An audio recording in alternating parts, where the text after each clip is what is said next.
எல்லாம் வல்ல இறைவனை என் மனமுரிமைகளால் போற்றி பணிகிறேன்.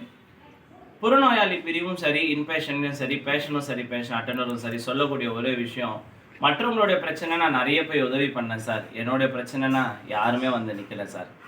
அப்புறம் இந்த பீச்சில் பார்க்கில் ஜோசியம் பார்க்குறவங்களாம் சொல்லுவாங்க, மற்றவங்களோட கஷ்டம் நீங்கள் முதல்ல போய் நிற்பீங்க, உங்களுக்குன்னா யாருமே வரமாட்டாங்கன்னு சொன்னோடனே அப்படியே கர்ணன் பேக்ரவுண்ட் மியூசிக்கில் ப்ளே பண்ணுற மாதிரியும் நீங்கள் மாரில் அந்த அம்பை ஏந்தி நிற்கிற மாதிரியும் ஒரு ஃபீலிங் வரும். அப்படிலாம் கிடையாது.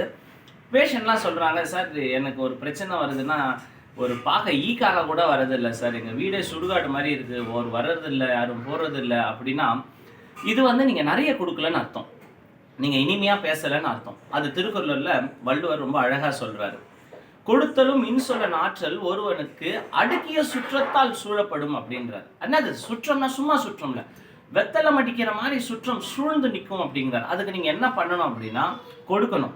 ஒரே ஒரு செங்கல்ல வச்சுட்டு நான் வந்து ஒரு பில்டிங்கே கட்டிட்டேன்னு சொல்லக்கூடாது. ஒருவேளை நீங்கள் கொடுத்தும் உங்களுக்காக இயங்கக்கூடிய கூட்டம் வரல அப்படின்னா, இந்த சிவாஜி படத்தில் ரஜினி அடிக்க ஒவ்வொரு போலீஸாக கூப்பிடுவாங்க, அதில் யாரும் அடிக்க மாட்டாங்க, சொல்லுவாங்க இவர் தான் சார் எங்கள் அம்மா ட்ரீட்மெண்ட் எடுத்துகிட்டு இருக்காங்க, இவங்க காலேஜில் தான் சார் எங்கள் பொண்ணு காலேஜ் படிச்சுட்டு இருக்குன்னு சொல்லுவாங்க. நீங்கள் கொடுத்து பழகும் பொழுது நீங்கள் கொஞ்சோண்டு கொடுத்து பழகக்கூடாது. நமக்குன்னு நிறைய வச்சுட்டு கொடுக்கும்போது கொஞ்சோண்டு கொடுக்கக்கூடாது. கொடுக்கும் பொழுது நிறைய கொடுத்துட்டு ஒருவேளை வறுமைப்பட்டா என்ன சார் செய்யறது அப்படின்னு கேட்டீங்கன்னா, வள்ளுவர் அதுக்கும் சொல்றாரு, அந்த வறுமையை விலை கொடுத்து வாங்கு. உதாரணம் என்எஸ் கிருஷ்ணன் ஐயா.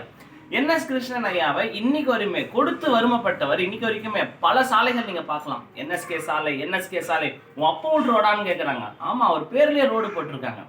இன்னொரு உதாரணம், கொடுத்தவர் எம்ஜிஆர், சிறிது கொடுத்தவர் சிவாஜி. இதுல எந்த மாற்றமும் இல்லை. சிவாஜி ஐயா கொடுக்கவே இல்லைன்னு அர்த்தம் இல்லை, கொடுத்தார். எம்ஜிஆர் அளவுக்கு கொடுக்கல. இன்னைக்கு யாரை ஞாபகம் வச்சிருக்காங்க? பதில் உங்களுக்கே தெரியும். ஆக சில பேர் இந்த சாவு வீட்டில் உட்காந்துட்டு இருக்கும்போது நிறைய கூட்டமா இருக்கும், மாலைகள்லாம் சேர் மேல ரொம்ப, இவனுக்குள்ள ஏக்கம்லாம் என் சாவுக்கெல்லாம் யார் வருவாங்க, எத்தனை பேர் வருவாங்கன்ற ஏக்கம் உள்ள அள்ளும். நம்ம சாவுக்கு நிறைய பேர் வரணும் அப்படின்னு நீங்க விரும்புனீங்கன்னா தயவு செய்து நிறைய கொடுங்க. அதுக்கு வறுமை தான் விலைனா அந்த உங்க உயிரை விலை கொடுத்து வாங்குங்க. அப்புறம் ரெண்டாவது பாகம் இனிமையாக பேசுவது. அது இனிமையாக பேசுவதுன்னா என்னன்னா, நம்ம ஒருத்தருக்கு புதுசா இருக்கும் பொழுது முதல்ல இன்முகத்தை காட்டுங்க. இன்முகம் அப்படின்னா இந்த கட்சி பேனர்ல அரசியல்வாதிகளாக நிற்பாங்கல்ல, அந்த இன்முகம்ல உள்ளத்திலிருந்து உவந்து இன்முகம் காட்டுங்க. நீங்க இன்முகம்னா இந்த ஸ்வீட் ஃபேஸ், ஸ்மைலிங் ஃபேஸ் வச்சீங்கன்னா கிட்ட வருவான். அவன் என்ன கடிச்சிட போறது இல்லப்பான்னு கிட்ட வருவான். கிட்ட வந்த பிறகு கடிச்சிடாதீங்க, இனிமையாக பேசி பழகுங்க, கொடுத்து பழகுங்க. ஸோ இன்முகம் காட்டுதல், இனிமையாக பேசுதல், முடிஞ்சா இல்லை கட்டாயம் விருந்தோம்பல் அளிக்கணும், உணவளித்து பழகுங்கள். விருந்து கொடுக்கும் பொழுது உபசரிச்சு காபி சாப்பிட்றீங்களான்னு கேட்கக்கூடாது, காபி இந்தாங்கன்னு கொடுங்க. சாப்பிட்றீங்களான்னு கேட்டால் எந்த பிச்சைக்காரன் வேணும்னு கேட்பான் சொல்லுங்க.